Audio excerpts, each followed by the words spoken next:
Assalamualaikum and good day everyone. So this is a continuation from part 1 of lecture notes for information gathering.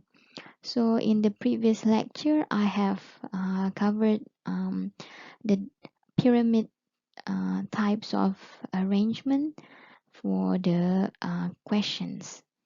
Okay, so we are going to continue with the second type of question structure arrangement, which is called the funnel. Yeah, funnel like that, like that. So the funnel will begins with generalized open-ended questions and concludes by closed questions. So it narrows the possible responses. So it provides an easy, non-threatening way to begin an interview, and this is useful if the interviewee feels emotionally about the topic. So the open-ended question that it starts with is the more generalized open-ended questions, and then the narrowing of the responses is done by using closed questions for the conclusion. Okay, so let's go to the next type of structure arrangement, which is the diamond structure arrangement. So this combines the strength of both the pyramid and the funnel structure. So it begins in a very specific way, and then it goes to more general issues, open-ended, and then it concludes with specific questions. Okay, so this structure arrangement takes longer than the other structures. Okay, so let's look at the example. So here it is. So I'm sorry that it's not quite clear, but I hope you can listen to me. So the example that it gives here start with the closed question. What 5 kinds of information are tracked by the free website usage service you use? Okay, so short answers.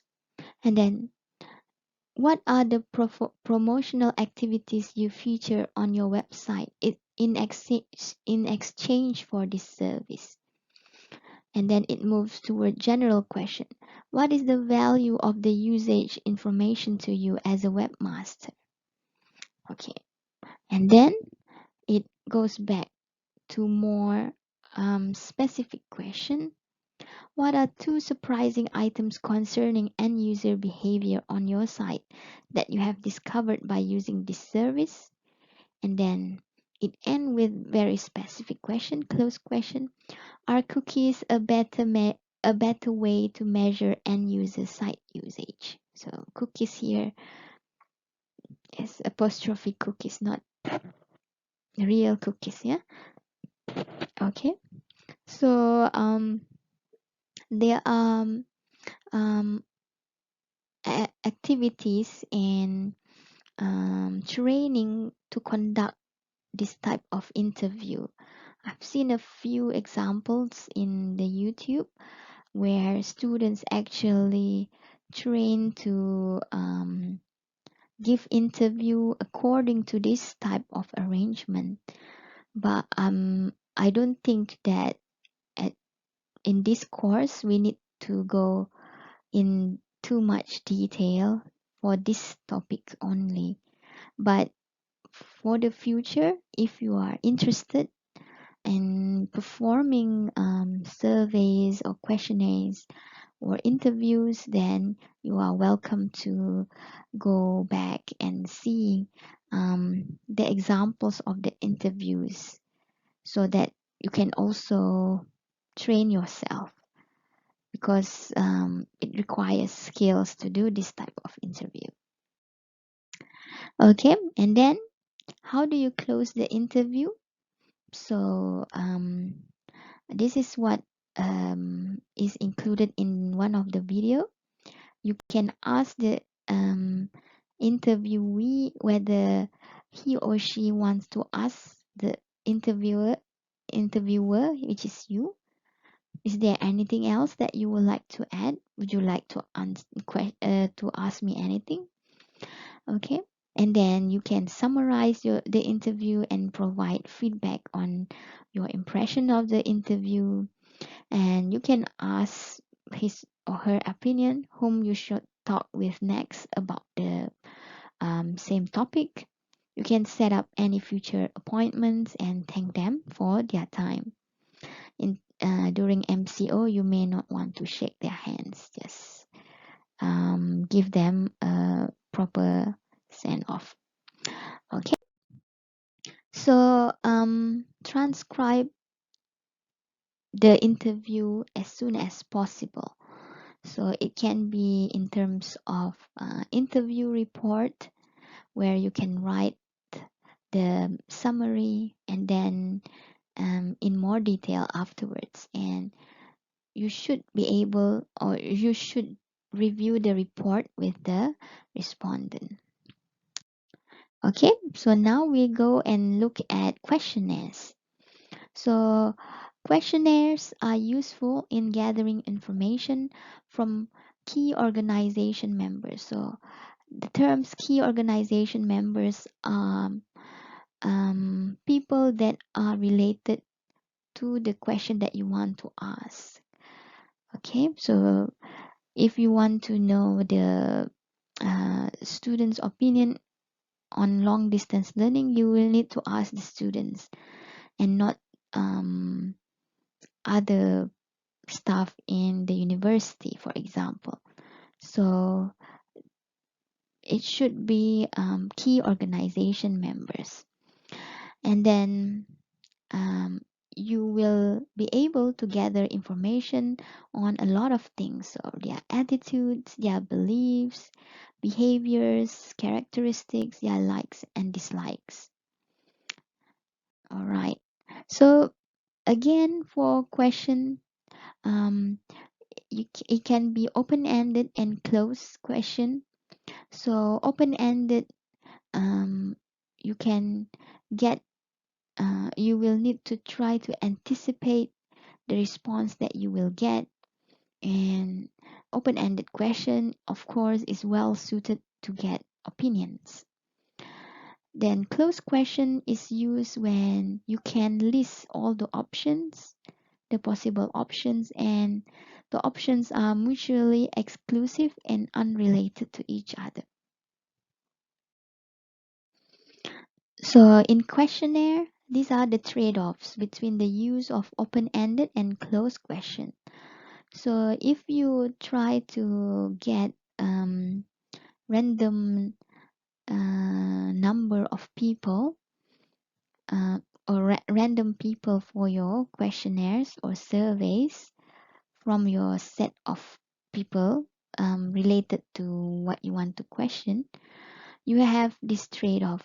So if you ask close question, then you will have you can the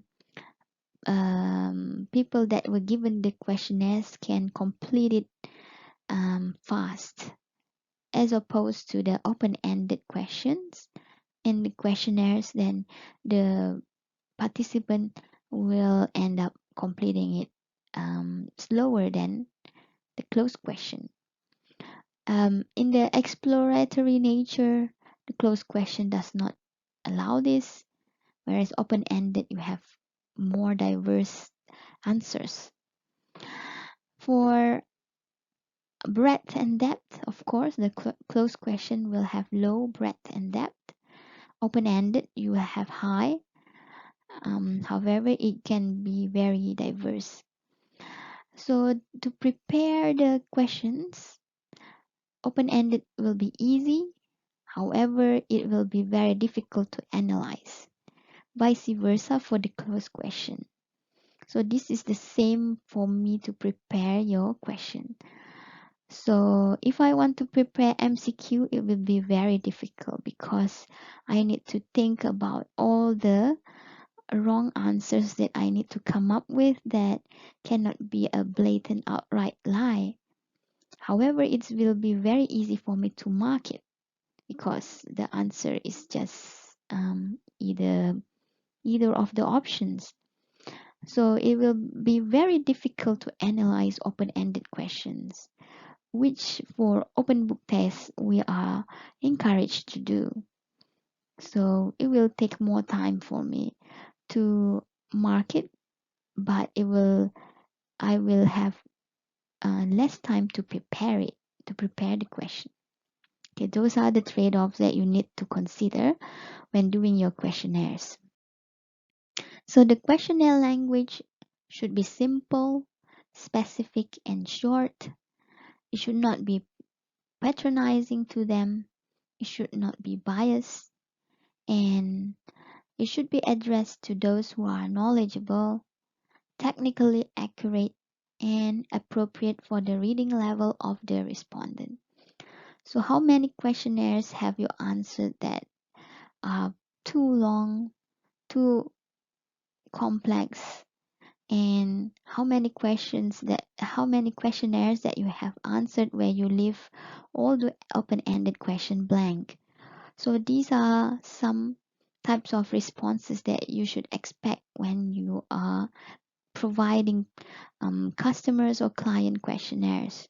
So it should be very simple and short, but of course you want to know a lot of things from your questionnaire. So those are the trade-offs that you need to understand and consider.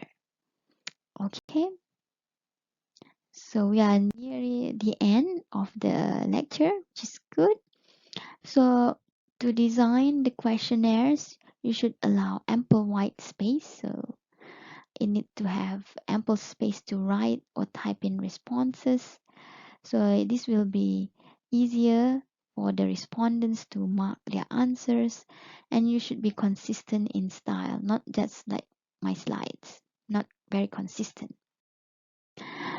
So the methods of administering the questionnaire, it can be face to face, which is quite a hassle, or it can be over the web or via email. So this will reduce the cost, and you can make it easier to collect and store the result electronically. You may also have an easier time for during analysis. Okay, so this is the old-fashioned method where you mail questionnaires or you go to respondents face to face to self-administer the questionnaire, or convening all the concerned respondents together at one time.